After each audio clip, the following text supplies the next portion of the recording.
It's probably going to be on the run through sector 2. That's where he's got a big advantage by about 0.3 of a second the last few times around compared to Bautista. New fastest lap of the race from Razgatlıoğlu on lap 5, a 1 minute 31.951, 132.2 for Bautista, hence the gap coming down now to just 0.4 of a second, and it'll be less than that now as they flash through towards the end of the first sector. Jonathan Rea half a second down, then it's Rinaldi 0.4 back, and Gardner another 0.4, still only 1.9 covering your lead quintet, but the race is up. The final race of 2023 before the summer break. Alvaro Bautista has missed the start. Axel Bassani with a flyer though from the second row of the grid, so the Ducatis side by side, they've still managed to get alongside Toprak Razgatlıoğlu despite Bautista's poor getaway. Axel Bassani will try to lead coming through turn 2, collision going down into the first turn. It's Bassani who picks it up from Bautista now coming through to race lead. Third position is with Jonathan Rea, and then it is Toprak Razgatlıoğlu. That's Garrett Gerloff we've lost on the opening turn, and what a miserable weekend this has turned into for Gerloff despite that strong Superbike performance. Yeah, Gerloff just losing the front on that run through turn 1 and the entry, and that's his race done. And it looked like it was another rider went through the escape road in front of the field. Bautista missed the jump off the line, but as he clicked through the gears, that Ducati's just able to get himself to the front. And Razgatlıoğlu has dropped back from first to fourth, so it's going to be tough for him from here on in. Bautista leads, Bassani keeping up the pressure from P2. Then it's Jonathan Rea. In fact, Michael Ruben Rinaldi almost getting alongside Toprak Razgatlıoğlu there. This has been a sluggish start on the opening lap from Toprak. Yeah, and Alvaro's struggling to get the bike stopped a little bit into that right-hander, it looked like, so Bassani's been able to get very close to him at this stage. Nose to tail, and Bassani jumps down the inside. You don't see too many passing opportunities through there. Bautista will immediately respond. Bassani has the inside. As ever, the number 47, the motorbike, is slinging itself around, and now Jonathan Rea is going to try and capitalise. He gets through on Bassani. Goodness me, he does well not to hit the back of Bautista. Michael Ruben Rinaldi exchanging positions here with Toprak Razgatlıoğlu. Toprak has the inside through the final turn. Turn 21 at the end of lap number 1. Bassani all out of shape over the curve coming off that final bend. Now the Ducati unleashed for Michael Ruben Rinaldi. Should get through on Toprak Razgatlıoğlu initially. Axel Bassani might be missing the apex here of turn 1. He's gone way wide. He's going to have to go through the gravel trap. He manages to pan through. He's staying on the bike, but he's going to lose a whole host of positions here. So that's Bassani out of the front running battle. It's enabled Alvaro Bautista to escape well away from Jonathan Rea, and Toprak Razgatlıoğlu now up to third. Might swiftly be through on Rea for second position as well. Bassani has rejoined the track, but I'm afraid he's outside of the top 10 places. Yeah, Rea went in hot into that change direction as well, so Toprak's going to try and take that wider line, give him the exit. That sets up the move through turns 13 or 15. Toprak Razgatlıoğlu versus Jonathan Rea. That's been the battle for top spot in each of the first 2 races of this weekend. It is not the battle, I am afraid, here. That's Eric Granado. He's crashed out on lap 2. But up at the front, your 2 riders dueling at the moment are dueling for second place. Bautista 0.4 of a second clear at the head of the field. Yeah, but Bautista lost 0.3 of a second in the last sector. Rea is bringing Razgatlıoğlu and Rinaldi towards the race leader. Michael Ruben Rinaldi, to his credit, performing the best we've seen from him at this weekend. His best group position of the weekend, of course, after losing his fastest time in the Superpole session, and he's fought his way gradually through the field. He's now right in contention for the podium places as Loris Baz tries to hold on ahead of Danilo Petrucci. That was brave from Baz and managed to make it stick to hold on against Petrucci for P8. This is the recovering Axel Bassani. He's just got through on Dominic Egerter for P11. Super stuff though from Baz from the 5th row of the grid to get himself up into the top 10 straight away. Rinaldi again trying to move alongside Toprak Razgatlıoğlu, but in the braking zone, Toprak holds on. Alvaro Bautista with a 1 minute 32 flat. Jonathan Rea with a 1 minute 32 flat. Toprak Razgatlıoğlu actually a 10th of a second slower than the riders ahead of him last time around, so nothing to choose between Bautista and Rea early on. The longer the race goes on though, the more Alvaro Bautista will feel that this race is coming to him. Rea slightly offline again, holds back Toprak Razgatlıoğlu. That is the line Rea takes through that section, but it's Rinaldi that lost a lot of time there with running a little bit too deep, but the top 3 really have bunched right up on each other. Rinaldi wide again, and Remy Gardner almost alongside as we ride on board with Bautista. It does look as though Rinaldi managed to hold the position, but a gap that was 0.6 of a second to Remy Gardner is now just a 10th, and Gardner's having a storming day here in Most. Yeah, Gardner's been fast all the way through the weekend, and this is his chance to be able to come away with a decent finish. He wants that top 5. That's really been where he's been all the way through this week. Alex Lowe's behind him in 6th, ahead of Locatelli, Petrucci, Baz and Vierke rounding out your top 10. Axel Bassani hasn't yet found his way through. Bautista being kept honest, particularly the first half of the lap. It's the second half of the lap where Bautista now will try to stretch his legs, and we've seen it time and time again from Bautista. Once he starts to make a lead, he's able to chip away at his rivals, edge away from them. For the moment at least though, Jonathan Ray's right with him. The one thing about it is, though, this final sector, the Kawasaki and the Yamaha are so strong through that last corner that the advantage Bautista has is negated by their corner speed. So the Ray and Razgatlıoğlu bikes, they're working well where they can, but they need to be able to attack. On the inside of Jonathan Ray into turn 1 on lap 4, tries to make the pass. Ray will still have the inside line then through turn 2. Razgatlıoğlu now with the cutback will get it done through turn 3. Razgatlıoğlu, fastest man out there last time around, 1/10 of a second faster than Ray, 2/10 of a second faster than Alvaro Bautista. And as Razgatlıoğlu now tries to escape away from Jonathan Ray, he's got 7/10 of a second to find against Bautista, the race leader. Yeah, and it cost them about a half a second that instant as well, just as they battle with one another. That's always been one of the key things. Can you make those clean moves against Jonathan Ray and not lose the lap time to Alvaro Bautista?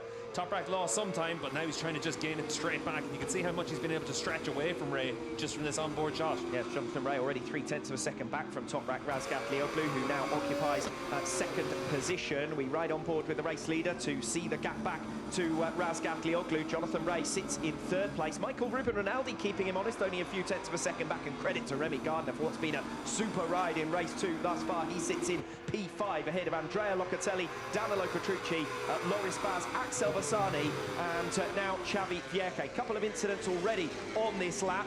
It looks as though Lorenzo Baldassari has gone down once again, and Alex Lowe's has dropped all the way down to 14th position, and Lowe's sat up in P6, remember, so that's really bad news for Alex Lowe's after what's been a challenging start to the weekend, but it did look as though he'd rather brought himself back into contention for race 2 this afternoon. Starting lap 5 now, Ray menacing on the tail of Razgatlıoğlu, never going to have an opportunity under braking in towards turn 1, but he's got to go with Toprak here because Rinaldi is faster than the 2 men in front of it. Yeah, I think that's more about putting your bike in a position to defend against Rinaldi, because he's that far behind Toprak. You're not going to be able to attack Toprak like that.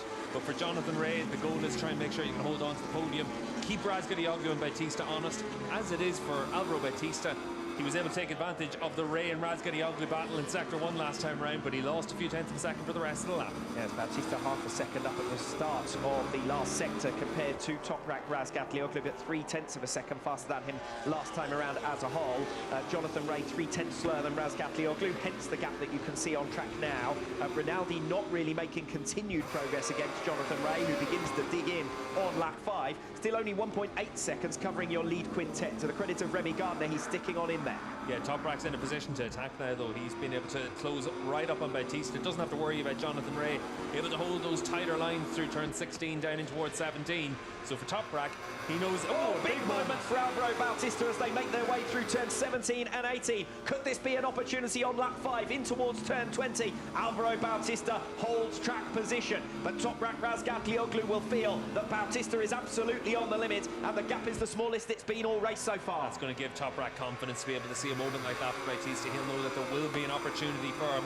It's probably going to be on the run through sector 2. That's where he's got a big advantage by about 3/10 of a second the last few times around compared to Bautista. New fastest lap of the race from Razgatlıoğlu on lap 5, a 1:31.951, 1:32.2 for Bautista, hence the gap coming down now to just 4/10 of a second, and it'll be less than that now as they flash through towards the end of the first sector. Jonathan Ray half a second down, then it's Rinaldi 4/10 back, and Gardner another 4/10, still only 1.9 covering your lead quintet, but the race is up front as Razgatlıoğlu charges onto Bautista's tail. Gotta say, Toprak running so close to the gravel there on the run through. That's actually a track well, using as much curb as possible on the entry into turn 5. He's committed at this stage. He knows it's Toprak time. It's now or never against Bautista. The longer the race goes on, the more Bautista will settle into his rhythm, the more others around him will start to fade, and Bautista is always able to keep up his pace for longer into the race. But here comes Toprak Razgatlıoğlu. Is he close enough in towards turn 15? The answer to that is no. Could he set himself up for turn 17, where Bautista looked vulnerable a lap ago? He's right on his tail now, Razgatlıoğlu. Bautista holding firm. Turn 20. So many times Razgatlıoğlu Razgatlioglu's favoured overtaking opportunity. It could be into there on lap 6. Bautista leads, but only by 0.2 of a second against Toprak Razgatlıoğlu, who again is not quite close enough into turn 20. Look how defensive Bautista is. In all the braking zones, he's trying to be in the middle of the track so that he can defend against Toprak. He knows that Toprak's got the faster bike. This is a battle of track position. Bautista has it right now, but the exit of turn 10 is going to be critical. We saw last time around, Toprak was able to close right up through that section of 11, 12, 13, those sweepers in the middle of the lap. He's going to give himself a chance to make a move into turn 15. 792 metres down the start-finish straight. That's enough for the Ducati to stretch its legs and open up a little bit of a margin to Toprak Razgatlıoğlu. We know Toprak's biggest strength is under heavy braking, and Bautista's speed down the start-finish straight negates that into turn 1. But elsewhere around the lap, Razgatlıoğlu is all over Bautista's tail. Nothing to choose between the top two now. Toprak's so much faster than Bautista, but Bautista's putting his bike where it needs to be. This is the important corner for Toprak. Get the exits through here, and then you're into the sweeping section. He's going to be close enough onto the bridge this time, unless Bautista goes super defensive. Through the high-speed corners now. Razgatlıoğlu with the momentum will catch Bautista by surprise into turn 13. Bautista now with the cutback.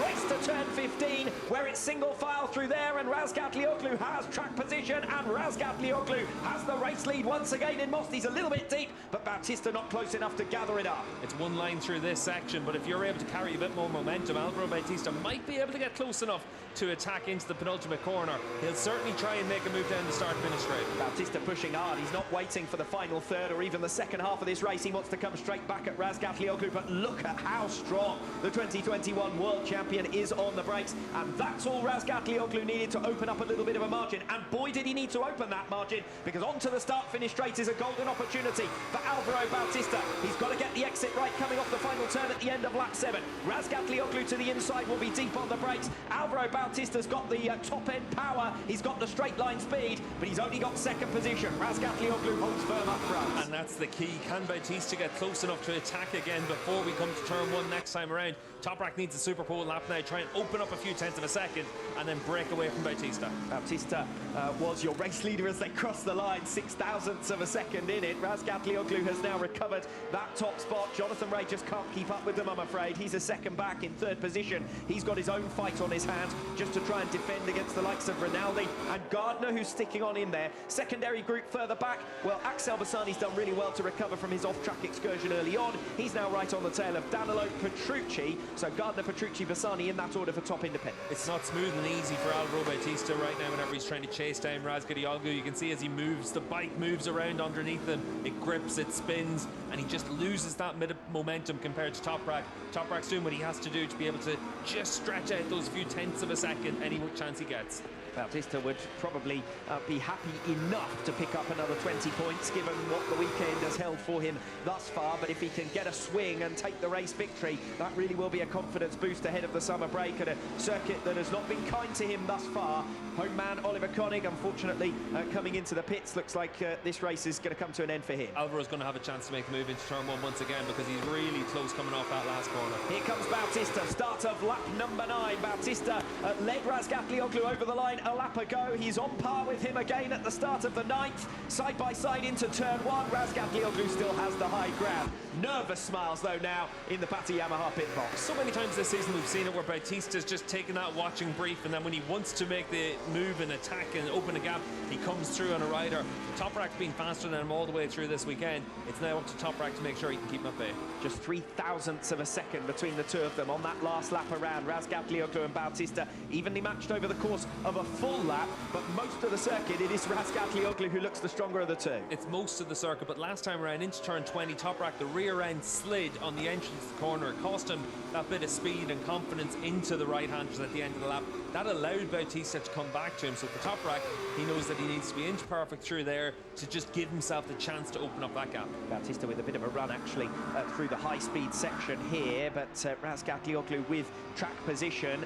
Again, Alvaro Bautista will know his strongest suit is coming off turn 21 and down the start-finish straight. But how do you get down the inside of Razgatlıoğlu when he's that strong on the brakes? One pole race in Misano. The best result he's had since then has been P5 3 times during the Italian round. And in this morning's Tissot Super Pole race, it might have to be 5th position for him again here in race 2 this afternoon, because Axel Bassani has closed him down, and Rinaldi, having sat in 3rd position for the majority of this race, picked off a lap ago by Danilo Petrucci, has now got to fend off Axel Bassani, the top independent rider in the championship standings. 2 laps to go, and Bassani's going to get his opportunity. Let's see what Rinaldi can do. He's had it tough the last few rounds. A heel injury after his Donington Park crash curtailed him a little bit at Imola, and then he's been with an upset stomach this weekend as well, so it hasn't been easy for Rinaldi. Bassani's got the run already, early stages of lap 21, the penultimate lap here. The fight is for 4th position. Rinaldi defending against Bassani. We know Bassani takes no prisoners. He'll be as aggressive as he possibly can. The two have already come to blows several times this season. Yeah, turn 13, turn 15, that's where Bassani's going to get his opportunity. He's so much more drive there in the exit of turn 10,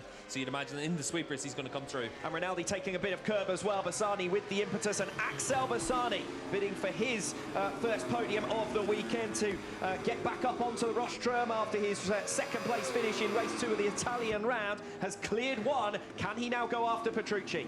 He can't go after Petrucci, but he might be able to go after Ray, but with only a lap to go, probably going to run out of lap times. But for Petrucci, it's going to be a move into turn 1, a repeat of what he did on Rinaldi to try and take P2. 4th place certainly settled. Bassani comes through on Rinaldi. He's already gapped him 3/10 of a second. Danilo Petrucci switching to the inside line as they come into turn 20 on the penultimate lap. It's now all about 2nd place. Ray versus Petrucci. Once again, as we saw in the UK round, does the Ducati have the power advantage down the start-finish straight? 792 metres to try and get the pass done for Danilo Petrucci, the top independent rider in this race. Already once a podium finisher this weekend. He gets alongside Jonathan Ray. The Kawasaki can't answer back, and Petrucci has made his pass, but Ray bundles back through. Jonathan Ray will never give up without a fight. Yeah, and then for Petrucci it becomes a question of whether or not you can make the move at the start of the lap, or you have to wait like Bassani did into turn 13. And Danilo Petrucci already up alongside Jonathan Ray. He's got the elbows out there, trying to force Ray out of the way, and Ray said, I don't think you think so.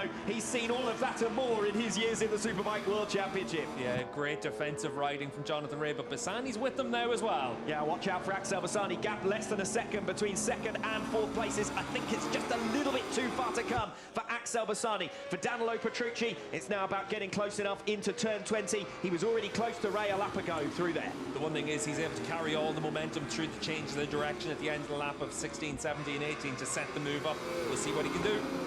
Danilo Petrucci closing in on Jonathan Ray. Will Ray be able to hold him at bay here for 2nd position? And how about Bassani? The gap that was 1.5 seconds is now down to just 6/10 of a second. He sniffs an opportunity to get up onto the podium places if these two should come to blows, and they might well do so because they are nose to tail. Petrucci will dive to the inside line into turn 20 for the final time. Ray will have the cutback. Short shoot now to turn 21, but Ray has the inside line. Will try to push Petrucci out of the way. Alvaro Bautista returns to winning ways. His first race victory of the weekend to take maximum benefit from Toprak Razgatlıoğlu's retirement. Danilo Petrucci is through on Ray in the run to the line.